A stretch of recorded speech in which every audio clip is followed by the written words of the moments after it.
It's got to be a grizzly bear. It's not a bear, Margaret. I told you. I've seen plenty of bear footprints in my time. It was not a bear. Then what was it? I couldn't tell you.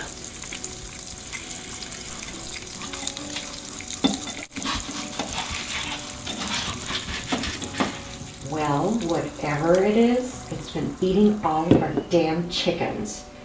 You should call the sheriff and let him handle it. No. Well, too late, because I already called him before you got up. He'll be here in an hour, so you better eat up and put some damn pants on. You want to see a bear so bad, Margaret? You want to see a bear?